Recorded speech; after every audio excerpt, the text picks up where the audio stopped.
Kalau bagi saya sih ini final yang ideal. Bahkan Lili Pali, saya kaget formnya kok bisa menurun jauh begitu. Di sini kepintaran dari Rahmat Basuki.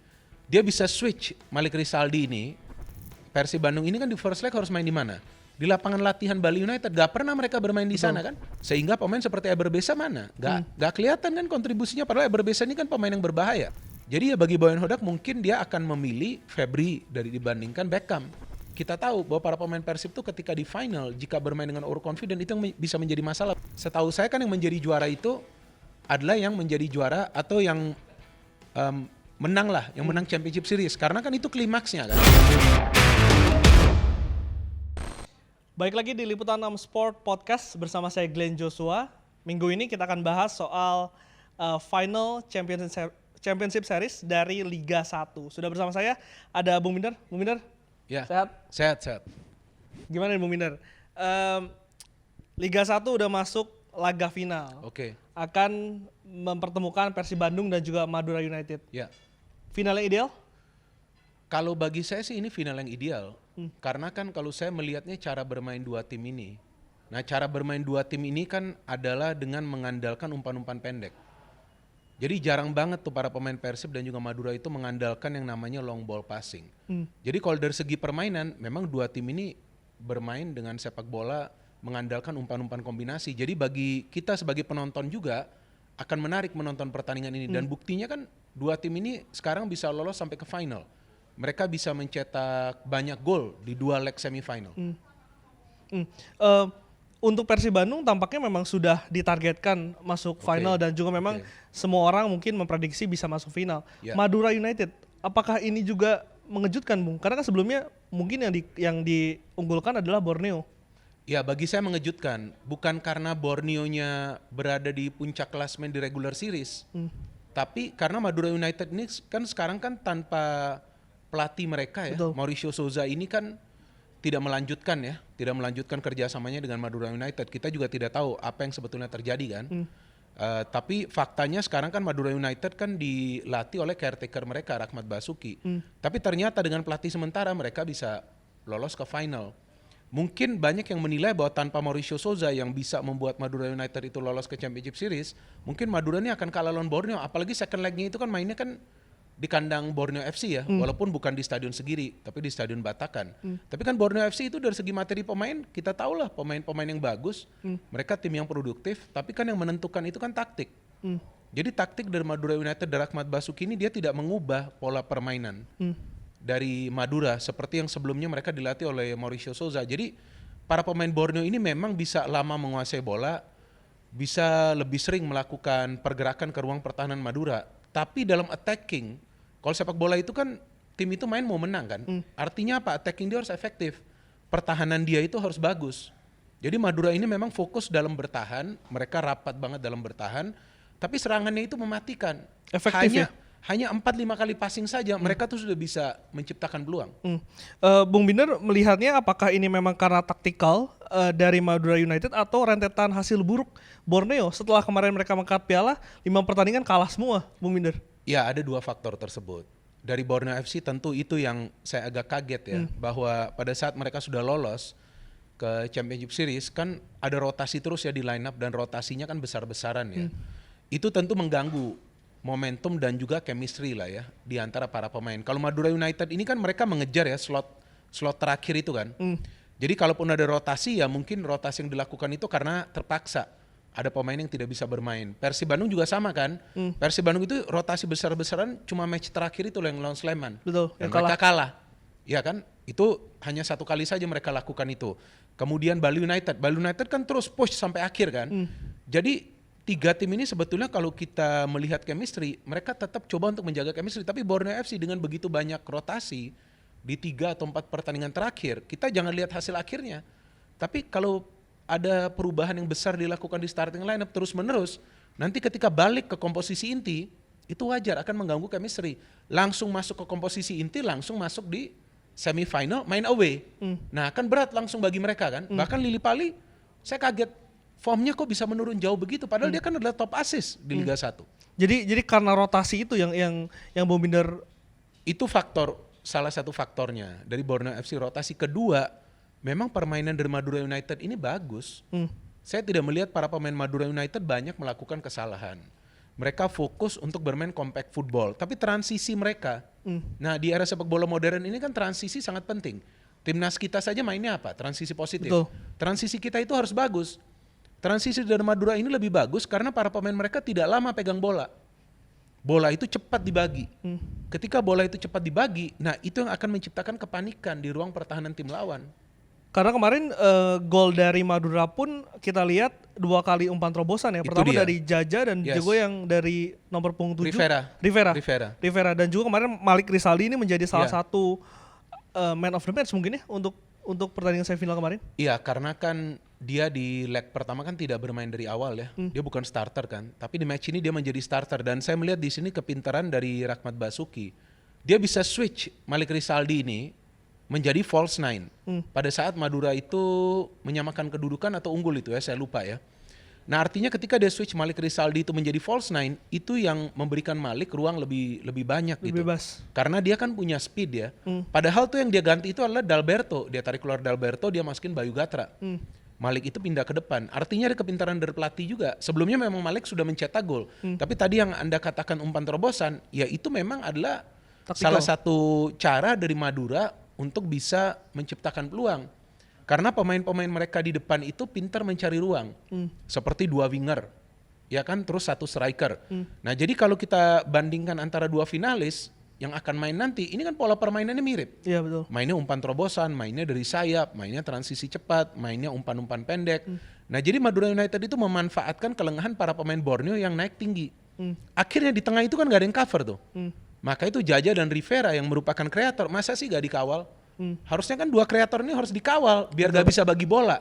Karena 2 kreator ini gak dikawal, maka itu bola itu bisa sampai ke depan. Faktor stadion apakah juga menjadi pengaruh, Bung Binder? Karena kemarin kita semifinal kan main di Batakan Balikpapan, bukan kandang dari Samarinda.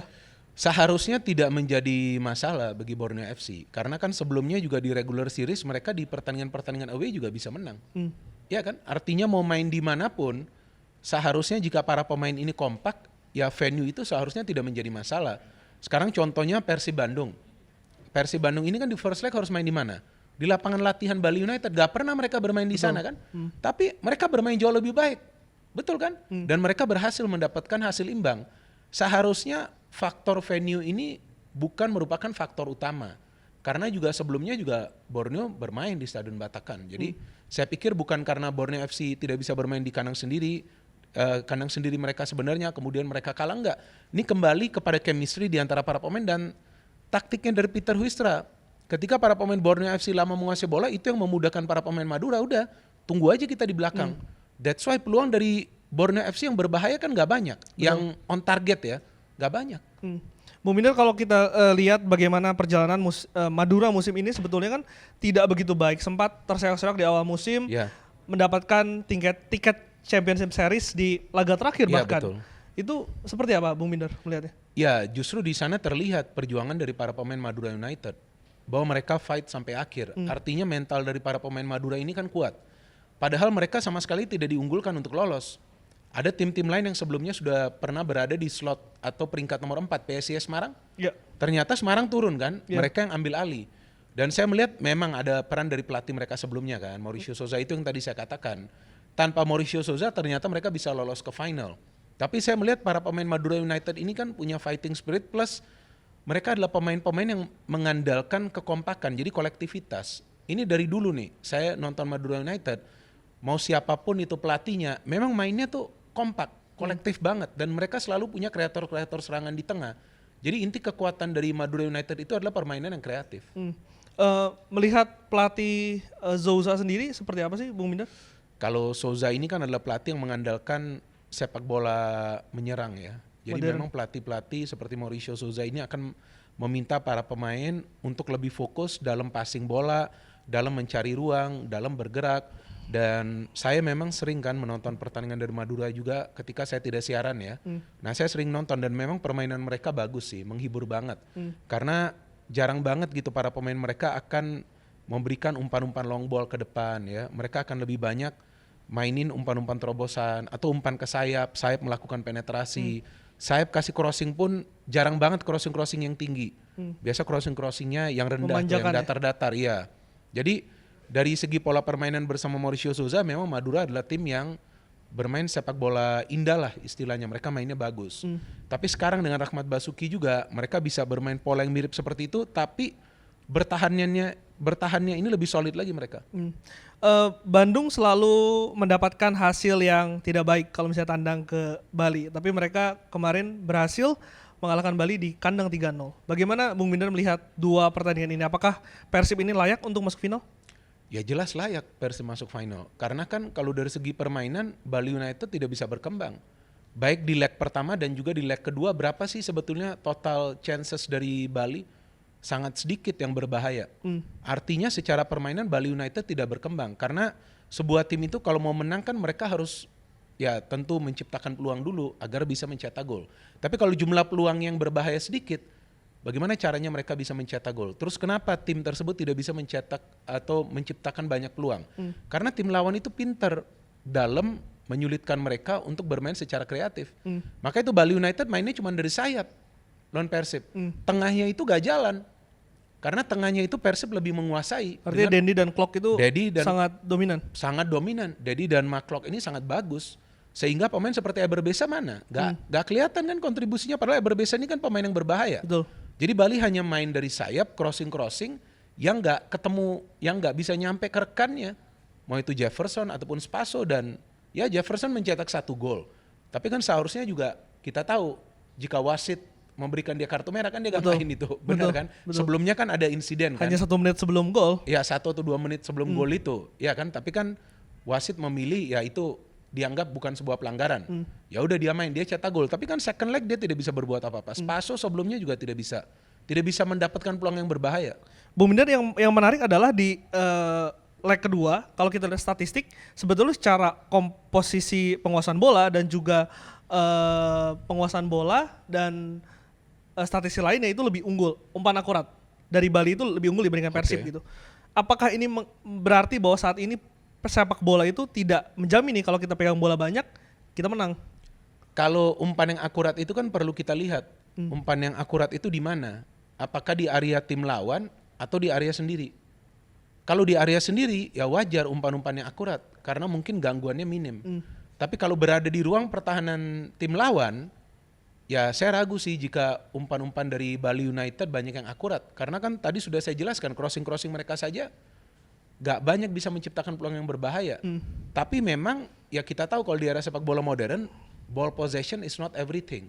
Kalau kita bandingkan dengan sepak bola atau di klub level di Eropa, tim seperti Manchester City kan gak selalu juga bisa menang dengan ball possession mereka kan. Ya kita ambil contoh dengan pertandingan mereka lawan Real Madrid. Kan memang mereka tidak kalah tapi mereka tidak bisa menang juga. Nah artinya di era sepak bola modern ini selain mau main ball possession boleh. Tapi efektivitas itu kan penting. Kadang-kadang orang memikir efektivitas itu untuk mencetak sebanyak mungkin gol. Enggak, efektivitas itu adalah untuk mencetak gol dengan seminim peluang. Kalau perlu peluangnya dalam satu pertandingan itu sekali. Tapi cetak gol terus bertahannya itu benar. Jadi efektivitas itu ada dalam bertahan dan dalam menyerang. Dalam bertahan itu jangan buat kesalahan, mematikan gerakan para pemain tim lawan di tengah, dan di depan ya udah kalau memang nggak bisa menciptakan banyak peluang, kalau mendapatkan 1-2 peluang, kalau bisa 2 peluang itu diselesaikan menjadi gol. Nah itu yang dilakukan oleh Madura United. Dan Persib juga kan gak banyak peluang. Leg kedua, tadi Anda katakan bahwa akurasi passing di leg kedua ini Bali lebih unggul. Betul kan? Berapa sih total chances dari Persib yang on target di leg kedua? Anda catat gak? Aku gak nyatat. Nah total ada 5. Ya, 3 gol. Kan artinya bagus dong, lebih dari 50% konversinya. Nah itulah yang bisa membawa Persib Bandung menang. Walaupun ball possession mereka mungkin mereka unggul tipis atau kalah tipis, tapi hanya dengan 5 peluang yang berbahaya mereka bisa mencetak 3 gol. Artinya mereka bermain efektif, para pemain tidak terkuras juga tenaganya. Ya kan, ada kekompakan di antara para pemain mereka. Bali para pemainnya bergerak dinamis, agresif, tapi hasilnya Gak kan, efektif. hasilnya 0 kan. Mereka gak bisa cetak gol di leg kedua. David da Silva sejak beberapa musim lalu ini menjadi tumpuan Persib. Ya jelas. Kemarin perannya ini cukup menarik karena agak ditarik ke belakang ya Bung Binder ya? David karena dua gol itu kan golnya Febri dan juga golnya Edo itu kan berkat pergerakan David yang menjemput bola gitu. Ya, apakah peran ini juga, maksud taktik ini juga menjadi salah satu kunci kemenangan Persib kemarin? Sebetulnya David da Silva sih tetap bermain sebagai striker, tapi ini striker yang bekerja keras. Jadi pada saat dia tahu dia di marking dan dia akan sulit mendapatkan bola, dia harus jemput bola ini ke belakang. Dia harus terlibat dalam proses membangun serangan bagi Persib. Karena Persib ini kan biasa juga mainnya ini ya, counter ya. Main counter attack-nya kan banyak kan. Itu gol kedua dari Febri itu kan counter. Betul. Ya kan mereka main counter. Jadi kalau mau main counter, penyerang itu jaraknya harus dekat dengan pemain-pemain lain yang berada di second line. Apakah itu David, Ciro ataupun Febri, jaraknya gak boleh jauh. Karena kalau jaraknya jauh, umpannya ini nanti panjang, kan kemungkinan besar umpannya itu tidak akan akurat. Maka itu ketika jarak dari David dekat, Febri, Ciro itu dekat, ada Klok juga yang ikut membantu. Nah kan bisa tersusun dengan baik itu serangan dan berkali-kali Persib lakukan itu. Artinya David da Silva ini memang sepertinya diminta oleh Boyan Hodak, ya jika kamu dikawal ketat, kamu harus turun. Ya kan kamu harus turun, minta bola. Dan kontrol bola dia pun sangat bagus. baik. Nah dia bisa proteksi bola kan. Itu keunggulan dia punya skill individu yang bagus. Tapi kan hanya dengan mengandalkan skill individu itu kan dia gak akan mungkin bisa mencetak gol. Butuh support dari itu selalu ada supportnya dari second line karena David itu sebetulnya kehilangan bola. Betul, yang golnya Febri. Tapi ada support dari Ciro dan Cironya gak egois kan? Betul. Cironya bagi ke Febri. Karena chemistry dua Brasil ini juga cukup bagus. Mark Klok juga kemarin menjadi sorotan karena selain assist di golnya Ciro, kemarin juga transisi menyerang dan juga bertahan itu juga dilakukan oleh Mark Klok. Iya betul, karena Klok dan Dedi ini kan saling melengkapi.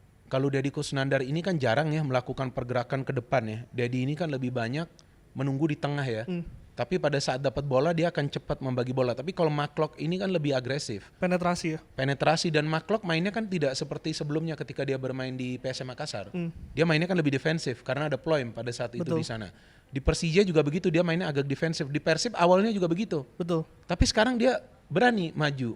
Kalau saya pikir ini adalah peran dari pelatih Boyan Hodak yang minta juga Mark Klok maju juga gitu ke depan. Karena di leg pertama dia juga dapat peluang untuk mencetak gol itu. Di save oleh Maringa kan. Betul. Ada satu peluang tuh dia dapat di dalam kotak penalti.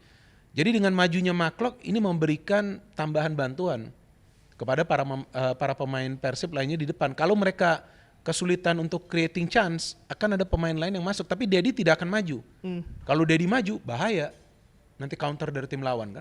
Menarik juga Dedi karena kan Dedi tuh sebetulnya di Persib itu naik turun ya. Pergantian pelatih dipakai lalu tidak. Tapi di zamannya Boyan Hodak ini cukup signifikan, bahkan bisa menggantikan Irianto di posisi itu.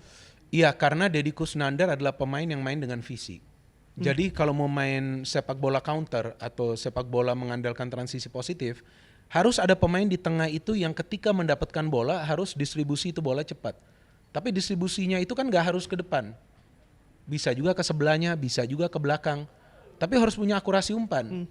Kalau kita perhatikan permainan dari Dedi, pemain ini mainnya tenang, akurasi umpannya terjaga, dan dia juga bisa melakukan pressing. Artinya ini adalah pemain yang lengkap, yang memang diperlukan oleh Boyan Hodak dengan taktiknya.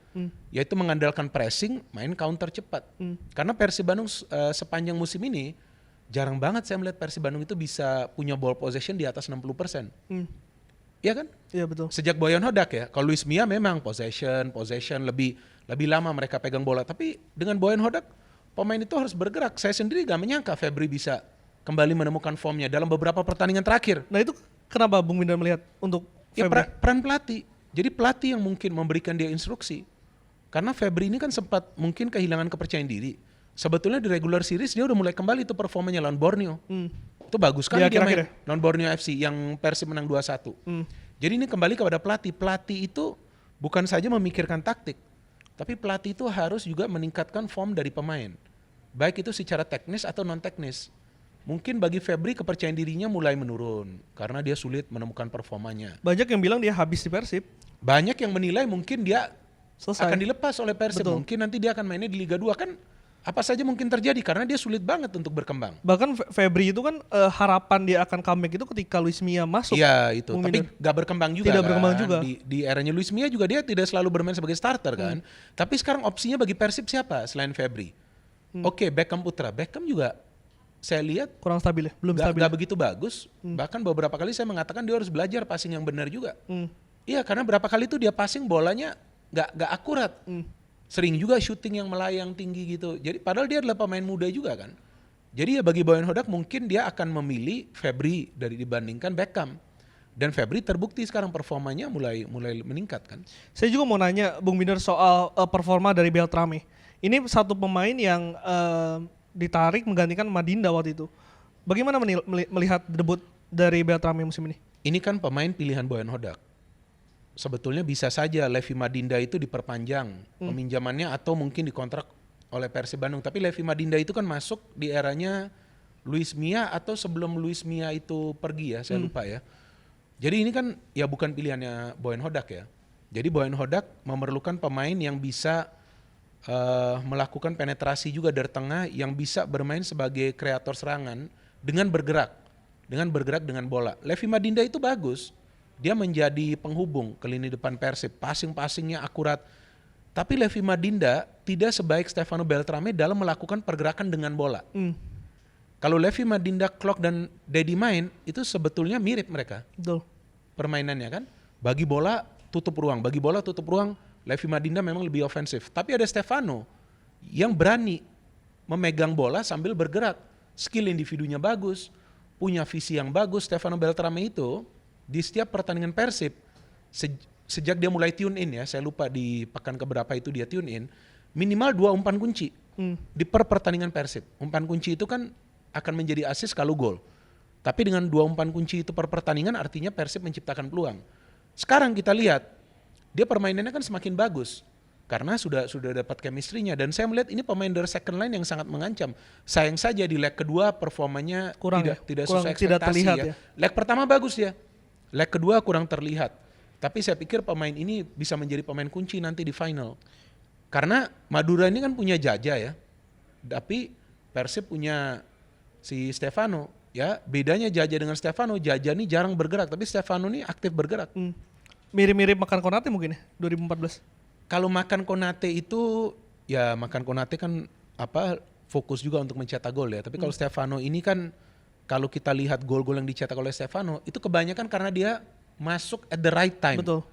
Jadi bukan dia punya target untuk mencetak gol, tapi tugas dia adalah untuk mengkreasi serangan, untuk feeding ke Ciro ataupun David. Tapi kadang-kadang dia bisa masuk dalam ruang yang terbuka, dalam open space untuk bisa mencetak gol. Ya itu nilai plus.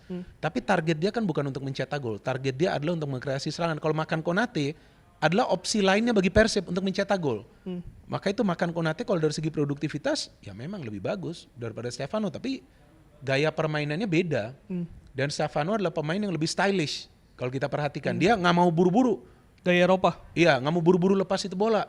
Lebih lama dia kuasain, skill individunya bagus, keseimbangan badannya juga bagus.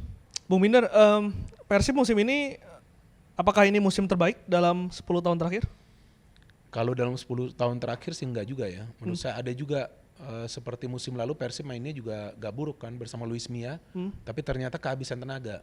Ya kan akhirnya mereka gagal menjadi juara. Jadi kalau kita membandingkan dengan tahun 2014, ya ini bisa dikatakan musim terbaik juga karena mereka lolos ke final. Tapi kan belum tentu menjadi juara. Betul kan? Final 2 leg loh. Ini bukan sekali main nih. 2 kali main. Nah 2 kali. Dan away Madura itu sulit biasanya. Nah itu kan waktu 94 mereka menjadi juara sekali main. 2014 94 itu GBK ya. GBK. 2014 itu Palembang. Betul. Ya kan? Nah ini kan 2 leg. Jadi nggak ada jaminan juga Persib akan menjadi juara. Betul ada cocok logi 4-4-4 10 tahunan. Tapi itu kan sekali main. Ini 2 kali main loh. Jadi kita belum bisa menilai ini musim terbaik. Kalau nanti mereka menjadi juara, ya bisa dikatakan musim terbaik. Tapi oke lah, mereka sudah lolos ke final, bisa. Kita lihat ini adalah salah satu musim terbaik mereka, tapi bukan yang terbaik. Kalau mereka menjadi juara, ya ini juga musim yang terbaik seperti 2014 dan 94. Dan cocokologi lagi, Persib tuh selalu juara kalau format kompetisi nggak full. Ya, dan ada satu lagi fakta tentang cocok logi. Biasanya cocok logi itu tidak selalu sesuai dengan angka-angka. Ada juga. Karena beberapa kali di kejuaraan-kejuaraan lainnya ada juga cocok logi seperti ini. Tapi akhirnya beda hasilnya Beda ya? gitu. Nah beda. Jadi maksud saya cocok logi ini jangan cuma kita lihat dari format, dari angka, tapi kita juga harus lihat dari materi pemain, kita juga harus lihat dari kondisi tim. Nah kalau sekarang ini kan kondisi tim dari Persib kan lagi bagus nih. Ya kan, spirit para pemain lagi luar biasa, fansnya semua dukung di dalam stadion, pelatihnya bagus, ya kan, tapi kita tahu bahwa para pemain Persib tuh ketika di final, jika bermain dengan overconfident itu yang bisa menjadi masalah bagi mereka. Bisa jadi bumerang ya? Itu bisa jadi bumerang bagi mereka, apalagi ini 2 leg. Jadi ya kalau soal cocok logi oke lah, ada 4-nya, ada juga format kompetisi. Tapi pada akhirnya yang akan menentukan nanti adalah form dari para pemain. Ini 2 leg ini akan lebih menguras tenaga mereka. Kalau 1 leg mereka bisa fight itu 1 leg.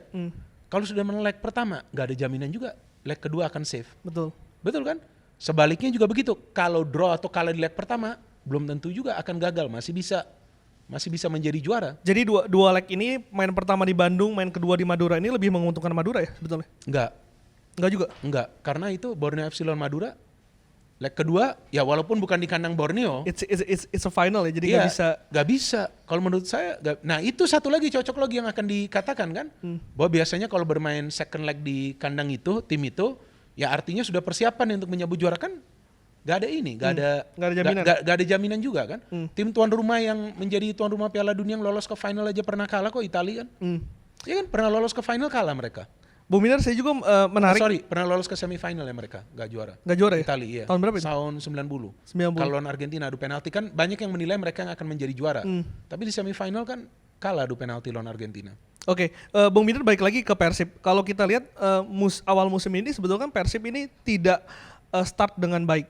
Ditinggal Luis Mia setelah rentetan hasil yang buruk. Bahkan ketika Boyan Hodak masuk pun juga dari 4 pertandingan hanya menang sekali, seri 2 kali dan juga kalah sekali. Tapi akhirnya bisa secepat itu mengkompakkan tim gitu. Itu menjadi kunci kekompakan itu?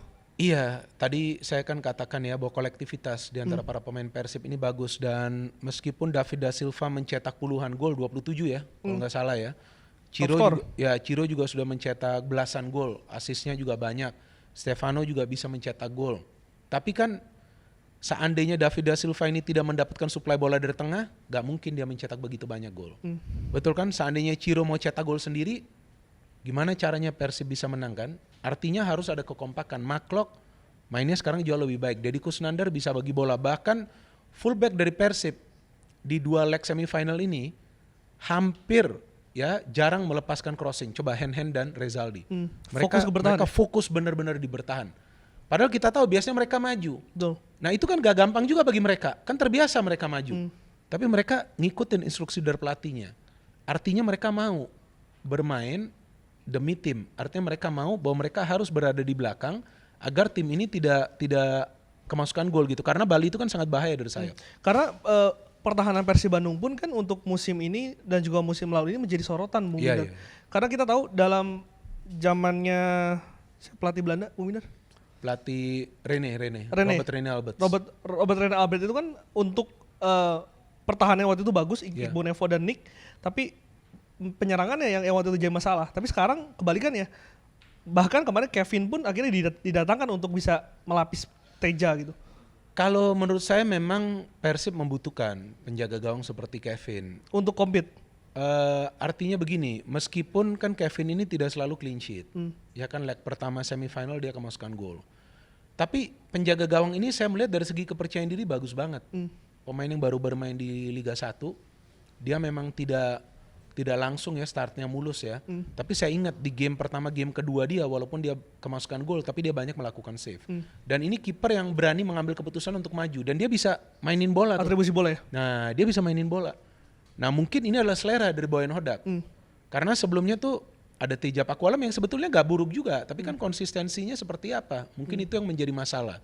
Dan sempat cedera juga. Nah sempat cedera juga kan. Jadi ketika ada Kevin Ray masuk juga, ini juga yang membuat semacam kompetisi di antara penjaga gawang dari Persib Bandung. Dan itu kan bagus.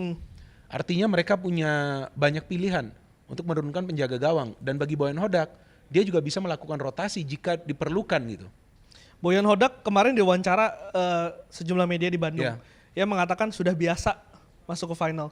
Karena rentetan dari JDT, dari Kelantan, Kuala Lumpur FA, Malaysia U19. Kepercayaan diri inikah yang dibutuhkan untuk final? Ya kalau untuk final yang penting confidence-nya harus bagus. Mental kan, mental yang berbicara. Tapi selain juga confidence kan harus juga ada game plan ya. Nah yang saya suka dari Boyan Hodak kan game plan-nya bisa saja dia rubah nanti.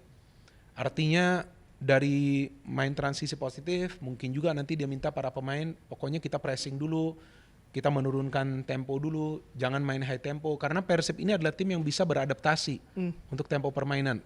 Kapan mereka perlu main high tempo, kapan mereka perlu main tempo sedang, kapan mereka perlu menurunkan tempo, itu adalah bagian dari strategi Boyan Hodak. Contohnya, di leg kedua ini, ketika mereka sudah unggul 2-0, itu kan main di kandang.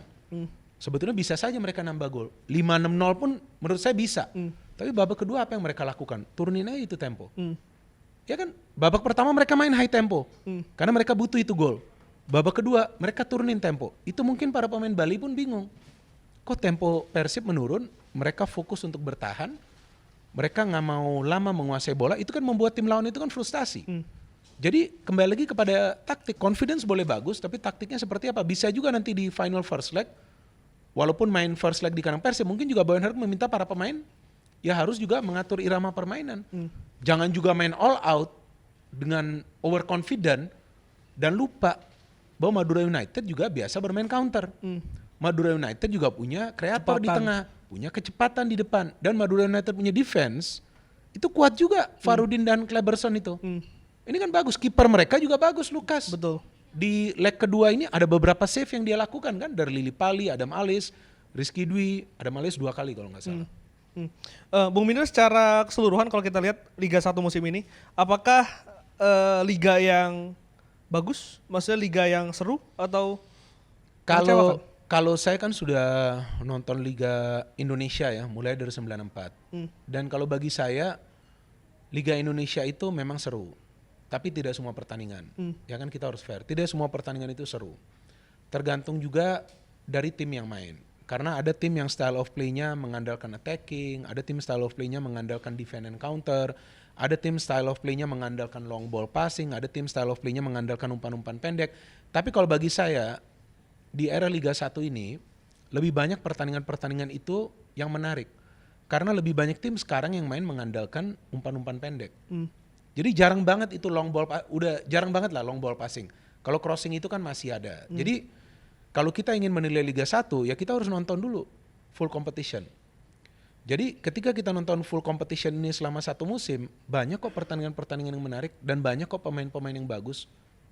Bahkan pemain-pemain asing juga yang dari negara ASEAN itu adalah pemain timnas di negara-negara mereka, dan mereka mau bermain di Indonesia. Mungkin memang bayarannya lebih baik di sini, tapi secara kualitas ya sekarang kita lihat kan bagaimana animo dari penonton untuk Championship Series ini. Bukan saja ketika Persib yang main, tapi ketika Madura United yang main, bahkan di social media pun rame. Kan kita tahu Madura United kan bukan seperti Persib, Persija atau Persebaya ya kan yang sudah lama ya kan. Tapi tetap kita lihat antusiasme di social media ini kan tinggi banget nih, engagementnya tinggi banget tentang Liga 1. Artinya apa? Semakin banyak yang tertarik untuk nonton Liga 1, which means banyak yang mulai suka nonton Liga 1 kan. Perubahan permainan itu karena apa? Karena pelatih. Karena pelatih yang Jelas karena pelatih. Karena banyak pelatih asing yang cukup track recordnya cukup baik. Iya betul. Kita ada Thomas Doll, ada Boyan Hodak. Kan Boyan Hodak banyak yang tidak paham seperti yang tadi Anda katakan. Dia pernah melatih Malaysia U19. Kalau nggak salah pernah juga lawan Indonesia. Jadi ada Boyan Hodak, ada Thomas Doll, sebelumnya Mauricio Souza juga bagus, Peter Huistra. Ini kan pelatih-pelatih yang punya background tactical yang sangat bagus gitu. Jadi mereka meminta para pemain mainnya pakai taktik. Jan Olde Rickering di Dewa United, itu pelatih yang bagus juga loh. Dari Belanda, kalau nggak salah dia pernah menjadi direktur teknik di Ajax. Ya, ini pelatih-pelatih yang bagus banyak. Kembali kepada para pemain, ya mereka harus bisa mengikuti konsep. Karena sepak bola itu kan bukan saja dimainkan dengan kedua kaki. Ya kan, otak ini harus jalan juga kan. Mereka harus memahami taktiknya seperti apa. Karena taktik itu yang bisa membuat mereka menang kan. Jadi dengan adanya banyak pelatih-pelatih yang bagus ini, ya itu yang membuat permainan semakin menarik. Sedikit kritikan soal format kompetisi, Bung Minder, karena sebetulnya lucu ya. Karena kan ini sebetulnya Championship Series ini menjadi puncaknya. Yeah. Tapi kemarin Borneo mendapatkan piala gitu. Nah itu saya sebelumnya tidak tahu, sama sekali saya tidak tahu. Tiba-tiba saya melihat ini ada berita, ada postingan Borneo mendapat. Nah saya agak bingung kenapa kok. Setahu saya kan yang menjadi juara itu adalah yang menjadi juara atau yang menang lah, yang menang Championship Series. Karena kan itu klimaksnya kan. Betul. Nah saya nggak ngerti apakah ini memang format yang direncanakan sebelumnya, karena saya tidak mengikuti sebelumnya. Mungkin sebelumnya sudah direncanakan, tapi kalau Borneo FC mendapatkan piala, ya mereka faktanya nggak akan tercatat sebagai juara juga kan. Betul. Karena kan yang nanti akan tercatat Persib Bandung kan. Iya. Atau Nah, Madura. saya nggak tahu juga ini memang konsepnya apa mau seperti ini, ya kan. Dan ada juga perebutan peringkat ketiga, ya kan. Apakah peringkat ketiga nanti dapat medali juga? Nah ini nanti kita tunggu lagi. Dan final 2 leg itu juga sangat disayangkan ya. Maksudnya jadi kurang seru. Kalau final itu memang idealnya sekali main. Kalau final, karena seperti Champions League ya, kalau kita bandingkan dengan Eropa ya, itu biasanya kan sekali main. Kalau Piala Asia kan, pokoknya kejuaraan-kejuaraan besar itu biasanya itu kan sekali main ya. Kalau di level klub itu yang home and away, sepengetahuan saya itu sampai semifinal. Betul. Biasanya kalau final itu sekali main. Mungkin yang mirip itu AFF. AFF kan masih dua leg. Tapi AFF itu kan bukan adalah kalender FIFA kan. Kalau kita liga kita kan kalender FIFA juga kan. Nah, mungkin ini yang memang untuk membuat liga semakin menarik lagi, karena kan dengan satu leg itu kan mungkin tidak akan seklimaks kalau ada 2 leg, karena Piala Presiden itu atau ada kejuaraan lainnya di level klub di Indonesia kan pakainya memang home and away ketika di finalnya. Tapi ya biasanya sih kalau main sekali leg itu klimaksnya memang akan tinggi banget. Ya mungkin ini agar masing-masing tim dapat kesempatan yang sama gitu. Satu main di kandang sendiri, nanti yang satu lagi harus away. Tapi Bung Benir melihatnya apa plus minus dari format Liga Championship Series musim ini? Kalau plusnya dari Championship Series ya tentu untuk bisa meningkatkan animo penonton. Karena kan ada climax-nya ya. Jadi dibikin semacam mini turnamen kan, sebelum nanti ada penentuan juara. Dan format seperti ini sebelumnya sudah pernah berjalan dan berhasil. Ya kan, mulai dari tahun 94, kemudian ada beberapa tahun begitu. Terus sempat bermain dengan regular system, kemudian balik lagi 2014. Jadi ini menurut saya gak ada masalah juga. Ya kan, tergantung lagi dengan kesepakatan antara klub dengan operator, kemudian dengan federasi. Kalau ini semua sudah disepakati, ya kita lihat gak ada masalah. Dan kalau bagi saya ya sistem begini membuat lebih seru kan. Cuman kembali lagi nih, apakah memang final ini harus 2 leg? Ya kan, kalau final ini 1 leg mungkin lebih tinggi lagi euforianya, karena 1 leg itu kan ditentukan dalam waktu 90 menit atau 120 menit atau adu penalti. Tapi bisa juga dengan sistem 2 leg ini, ya ini yang akan memberikan peluang yang sama bagi 2 tim yang masuk ke final. Jadi ya udah, kalau kamu kalah di luar kandang, coba menang di kandang kamu sendiri kan bisa. Itu kan jadi fair, ada peluang yang sama gitu bagi masing-masing tim. Bung Minder, selain Championship Series juga pernah dilakukan format 2 wilayah, selain juga Ya, Liga. itu udah lama itu. Betul. Dari tiga format ini, kalau Bung Minder melihat mana yang paling pas untuk Liga Indonesia? Menurut saya Championship Series ini udah pas. Paling pas? Menurut saya udah oke. Udah pas, tunggu sampai klimaks. Jadi penonton akan semakin lama engage dengan Liga 1, ya tentu ini bisa menaikkan ya atau meningkatkan keberminatan dan juga popularitas dari Liga 1. Jadi saya pikir Championship Series ini kan lebih singkat ya. Artinya begini, semifinal langsung final. Jadi berapa match? Total 6 match. Kemudian ada perebutan peringkat ketiga. Ini menurut saya ini lebih simpel daripada yang lolos 4 tim terus dibikin lagi 2 grup. Ya kan? Itu mainnya kan lebih lama lagi tuh. Betul. Tapi format yang 2 wilayah itu kan lebih pendek lagi juga. Kalau ini kan kita satu klasmen ini musim kan lebih panjang pertandingannya. Tapi lebih panjang ini, nah ini yang harus dipikirkan sekarang untuk tim yang menjadi pemuncak klasmen, ya mereka belum tentu menjadi juara. Artinya ini kembali kepada masing-masing pelatih. Mereka harus bisa menjaga kebugaran dari para pemain agar klimaksnya itu nanti mereka ketemu di Championship Series. Dan sampai match day terakhir pun mereka setiap tim ini masih ada kepentingan untuk bisa mungkin lolos ke Championship, karena kalau dari poin kan kemarin itu agak jauh gitu ya, Bung Minder. Iya, bahkan PSIS Semarang yang awalnya berada di atas tiba-tiba bisa turun. Dewa United sempat berada di atas, Rans sempat berada di atas, tiba-tiba tim lain kan mengejar. Jadi jelang akhir dari regular series juga kan membuat liga ini kan seru. Ya kan banyak yang menunggu tuh kemarin. Tim yang keempat tim mana nih? Kan banyak yang menunggu kan. Akhirnya Madura United, saya kira mungkin bisa juga Dewa kan. Dewa United juga bagus, PSIS Semarang juga bagus. Ternyata mereka yang tiba-tiba masuk. Nah hal seperti ini kan ya membuat kita sebagai penonton kan penasaran juga kok bisa Madura masuk. Nah kita tentu akan mulai riset lagi tuh ya, karena memang mereka menjaga kekompakan, performa mereka semakin hari semakin baik. Dari segi kualitas liga sendiri seperti apa Bung Binder? Apakah klub ini sudah memberikan waktu bermain yang cukup untuk pemain-pemain lokal kita? Ya kalau saya lihat sekarang mereka memberikan kesempatan, tapi kan kembali juga kepada performa dari para pemain ya. Dan kita tahu kan setiap pelatih itu kan punya target ya dari klubnya, dan di Liga 1 ini kan sudah banyak pelatih juga yang Kena pecat. dipecat kan. Jadi memang pressure-nya itu sangat besar, bukan cuma pelatih yang ditargetkan untuk menjadi juara, tapi ya pelatih yang memang tidak punya target untuk menjadi juara, mungkin hanya untuk mencari ranking terbaik. Kalau memang performa timnya gak bagus, mereka dipecat. Untuk bisa mendapatkan performa yang bagus kan dia juga perlu pemain-pemain yang bisa perform. Kalau ada pemain yang tidak bisa perform, ya tentu akan dia ganti dengan pemain lain. Tapi kan sekarang kan kuota pemain asing ini kan yang ditetapkan sudah fix. Jadi ya memang ya ada pemain-pemain lokal yang memang diberikan menit bermain. Cuman yang saya berharap pemain-pemain muda akan lebih banyak diberikan menit bermain.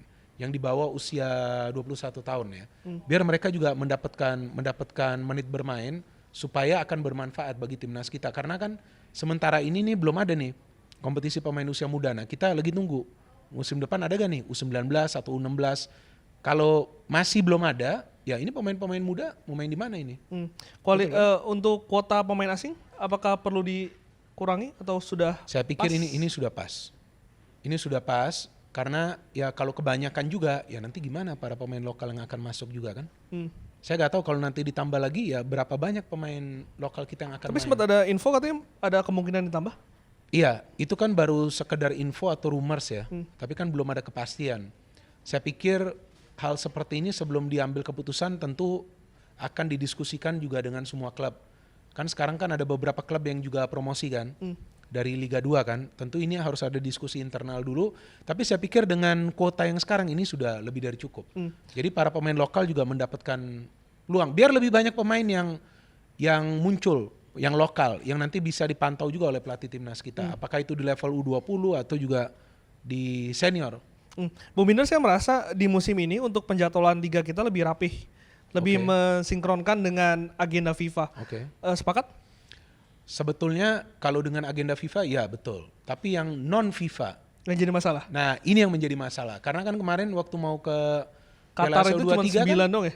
Awalnya kan, tapi kemudian ya liga diberhentikan sementara. Nah biar mereka ini bisa berangkat terus main lagi kan. Jadi kalau yang soal FIFA itu memang udah selesai, fix kan, udah ketahuan. Dan itu ya klub memang melepas. Tapi yang non FIFA ini, dan harus dipikirkan apakah non FIFA ini mau dijadikan prioritas atau gimana gitu caranya, targetnya seperti apa. Kalau kemarin kan Piala Asia U23 untuk lolos dari fase grup dan ternyata bisa sampai 4 besar. Betul. Nah artinya apa dari semua itu? Artinya sebetulnya kita punya banyak pemain bagus kan. Asalkan mereka dilepas, mereka membela tim nasional Indonesia, hampir aja kita lolos ke Olimpik. Satu langkah lagi. Artinya ya kalau memang ini mau dibikin prioritas, ya kalendernya disusun lagi. Untuk yang non FIFA juga. AFF akan datang loh. Nanti. Desember. Nah ini juga sudah harus dipersiapkan untuk musim depan. Kalau memang AFF juga mau dibikin prioritas gitu. Targetnya apa juga kan kita belum tahu ya. Anggap aja targetnya juara. Nah nanti liganya harus diatur. Ya kan karena AFF nanti kan yang main senior. Kecuali nanti dari PSSI inginnya udah yang turun U23 kan bisa aja. Di AFF U23 turunin untuk persiapan selanjutnya.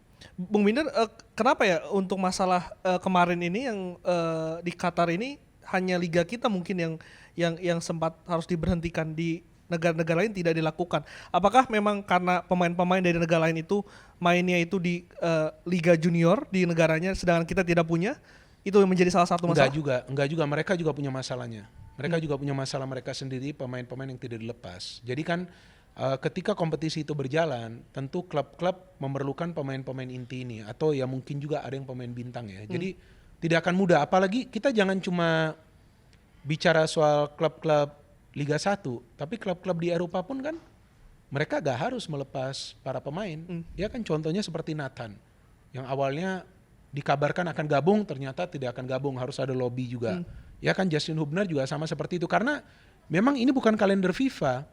Jadi klub tidak berkewajiban untuk melepas. Artinya harus ada diskusi, harus ada komunikasi antara federasi dengan semua klub agar para pemain ini bisa dilepas, kecuali kita punya 50 pemain yang kualitasnya sama. Nah gak masalah, kita ambil 23 pemain, 25 pemain yang bisa dipanggil. Tapi kan faktanya kan gak seperti itu. Kita kan belum punya materi pemain yang merata di U23 kemarin. Kalau kompetisi tidak diberhentikan untuk sementara, pemain-pemain ini gak berangkat, mungkin di fase grup kita udah tersingkir, udah kalah telak kita. Bu Minder, yang juga menarik di musim ini adalah debut dari video referee assistant VAR. VAR di Championship. Evaluasinya kayak apa tuh kemarin? Kalau saya sih inginkan nanti next season di regular series ada VAR. Tapi kembali lagi kepada wasit. Because yang memutuskan itu kan bukan VAR. Tetap wasit ya? Bukan wasit yang di VAR. Wasit di VAR itu hanya bisa memberikan suggestion, bisa memberikan advice, ya kan, bisa memberikan petunjuk. Ini loh yang terjadi. Nah, kamu yakin atau enggak? Kalau wasitnya yakin, ya dia gak akan mengubah keputusan dia. Tapi kalau wasitnya kemudian melihat itu monitor di pinggir lapangan, oh benar nih, saya salah. Ya kan?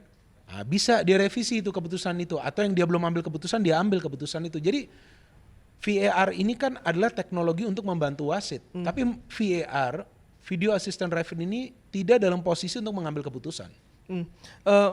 Dari ada 2 momen yang kemarin menjadi sorotan. Sikutan dari striker Bali. Itu dia. Dan juga satu lagi semifinal Borneo yang Borneo penalti pertama ya kalau nggak salah.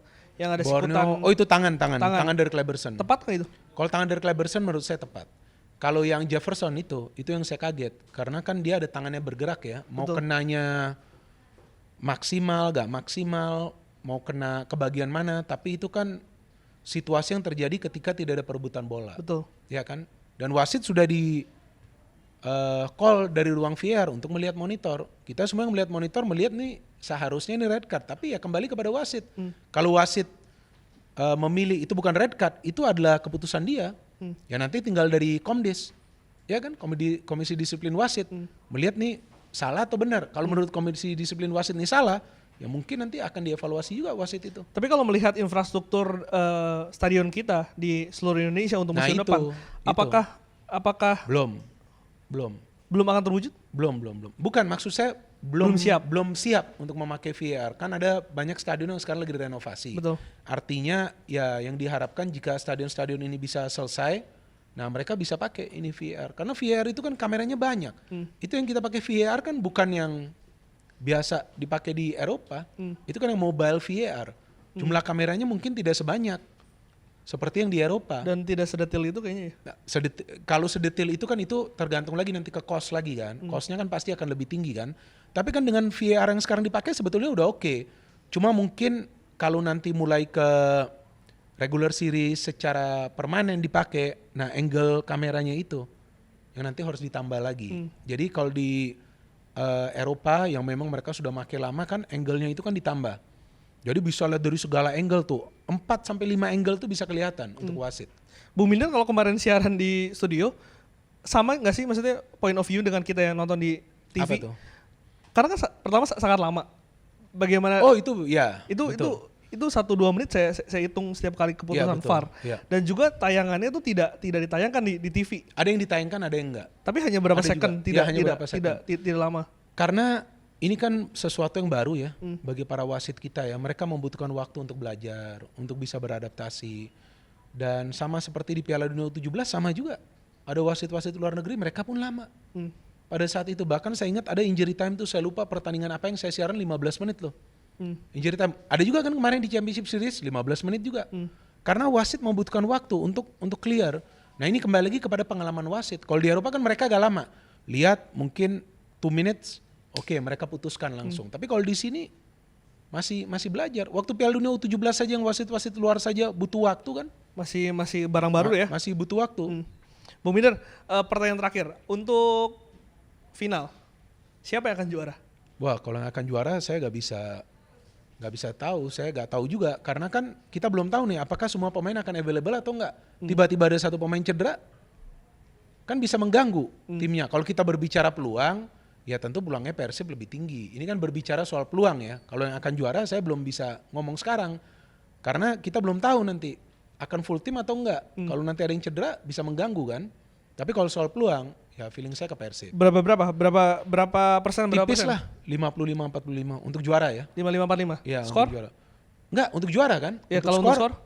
Skor kalau feeling saya leg pertama menang, leg kedua seri. Menang home? Leg pertama Persib menang, leg kedua seri. Tipis. Menang tipis. Kayaknya bisa menang lebih dari 1 gol. Lebih dari 1 gol. Di kandang sendiri ya, bisa. Oh ya, terakhir untuk ini supporter Persib kan juga menariknya adalah ketika semifinal ini baru stadion itu full. Karena sebelumnya ini Agak kurang. karena memang ada masalah antara manajemen Iya, dan fans gitu. Iya. Ini juga menjadi tambahan tenaga untuk Persib. Ya jelas tambahan tenaga dong. Bagi para pemain mereka butuh ini full support. Ya kan ketika semuanya kondusif kan, pemain dengan pelatih dengan manajemen, kemudian manajemen dengan supporter bagus. Ya ini momennya sebetulnya ini sudah bagus bagi Persib Bandung. Tinggal mereka buktikan di atas lapangan. Jadi lawan Madura United ya memang Madura adalah tim yang memang kita tahu tidak terbiasa bersaing di papan atas ya. Tapi mereka tidak punya beban sama sekali. Nothing tulus. Dan feeling saya mereka main di Persib dengan begitu banyak supporter pun seharusnya gak ada masalah. Mereka pernah menang atau imbang tuh di Persib sebelumnya saya ingat. Saya lupa tuh musim apa waktu mereka masih ada Lulinia tuh. Jadi bagi mereka nggak ada masalah. Cuma bagi para pemain Persib ini kan bagus. Supportnya masif ya kan. Para pemain lebih semangat lagi. Asalkan jangan overconfident. Dan tekanannya juga lebih tinggi untuk Persib. Saya pikir enggak juga ya. Mereka sudah terbiasa. Kalau mereka terasa dengan tekanan, leg kedua mereka gak menang. Artinya secara mental ini sudah lebih matang tim ini. Kalau menurut saya mental sudah lebih matang karena para pemain lebih kompak. Jadi egonya tuh udah gak ada, udah gak kelihatan di antara para pemain Persib. Kalau masih main pakai ego, saya gak yakin Ciro akan bagi bola itu ke Febri. Dia bawa aja terus. Ya kan kebiasaan dia kan bawa terus tuh bola. Tapi dia bagi. Tapi kadang-kadang dia bawa itu bola kalau Persib udah unggul. Udah 2-0, tuh dia akan coba main individu. Ya wajar lah, kan udah unggul 2-0. Tapi kalau enggak, dia akan passing bola. Kayaknya Anda nih fans Persib nih dari tadi, Anda senyum-senyum aja. Oh enggak, ya? saya lihat tim terbaik aja Bung Bindar. Bung Bindar, oke. Ya. Ini penutup di podcast Liputan 6 Sport. Saya mau ada 6 pertanyaan. Bung Bindar jawab cepat ya. Ini terkait dengan Liga 1. Oke. Untuk tim terbaik Liga 1. Persib. Tim terburuk? Tim terburuk Rans. Pelatih terbaik? Pelatih terbaik Thomas Doll. Ya, walaupun timnya gak lolos. Pelatih terbaik ya. Kenapa? Ya karena saya suka aja, dia bisa mengubah Persija konsep permainannya. Pemain mudanya pun banyak. Iya, dan dia berani memberikan menit bermain bagi para pemain muda. Tapi ya materi pemainnya untuk musim ini tidak mendukung. Jadi ya begini Persija. Musim lalu kan bagus. Pemain terbaik Liga 1 musim ini? Kalau bagi saya David da Silva. Top skor. Pemain terburuk? Wah terburuk gak ada lah. Semua kan punya ups and down-nya pemain. Saya gak bisa ngomongin terburuk. Tapi yang mengecewakan gak ada yang menonjol? Kalau yang tidak sesuai ekspektasi, siapa ya? Kalau menurut saya Persib sebelumnya Stefano susah, McLock up and down. Saya sih gak ngelihat ya. Semua punya ini ya. Semua punya ups and down-nya ya. Oke lah. Maksudnya pemain gak bisa kita ngomong yang terburuk karena ada saatnya mereka mainnya bagus, ada saatnya memang mereka mainnya performanya down. Tapi kan mereka bisa bangkit lagi. Transfer terbaik bagi saya Rivera Madura United. Oke, terakhir. Siapa pemain yang layak diberi kesempatan untuk dipanggil Sintayong ke TC Timnas? Yang apa nih? Yang senior atau Senior. Yang senior? Senior pemain baru dong harusnya ya. Pemain baru. Atau pemain lama yang lama nggak dipanggil tapi mungkin Bung Bindar melihat pantas untuk dipanggil lagi? Ya kalau bagi saya sih pemain seperti Rahmat Irianto ya sayangnya dia tidak mendapatkan menit bermain di Persib ya. Padahal ini pemain yang bagus juga. Sebelumnya kan Sintayong memberikan dia banyak kesempatan ya. Tapi kalau pemain yang tidak mendapatkan menit bermain ya sulit juga dipanggil ke timnas kan. Kalau saya melihat Rahmat Irianto ini masih adalah pemain yang bagus. Cuma kalau dia tidak mendapatkan menit bermain, ya contoh like Ricky Kambuaya lah. Ricky Kambuaya susah mendapatkan menit bermain, dia pindah ke Dewa United. Mainnya gimana? Bagus kan? Akhirnya apa? Dipanggil kan oleh Sintayong. Tapi Rahmat Irianto ini sayang. Dia gak mendapatkan menit bermain karena ya gak bisa. Itu udah pas itu komposisinya buat Persib. Klok, Dedi dan Stefano udah pas banget. Ya dia akan masuk sebagai pemain pengganti atau pada saat ada yang cedera. Nah ini jika Kambuaya tadinya juga di Persib gak pindah, saya gak yakin akan dipanggil Sintayong. Kan Sintayong harus melihat dong pemain yang mendapatkan menit bermain, kontribusinya seperti apa bagi klub.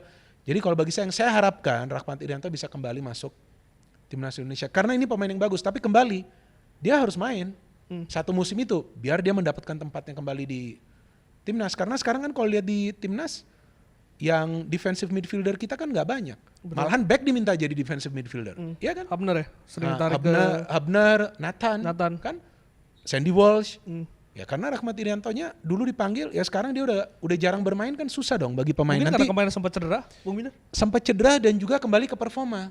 Karena pemain kalau yang cedera bisa aja mendapatkan tempatnya kembali kalau dia bisa Stabil ya? main secara konsisten kan. Jadi sangat disayangkan juga Rahmat Irianto ini. Ketika di Persebaya bagus kan dia. Bener kan? Cuman sekarang dia sudah mulai tersingkir di Persib. Oke. Bung Binder, terima kasih banyak sudah ngobrol-ngobrol di Liputan 6 Sport. Siap. Semoga ini nggak yang pertama ya, tapi Ya, nggak yang terakhir juga. Siap. Kita nanti ngobrol lagi. Siap. Bung Binder, terima kasih banyak.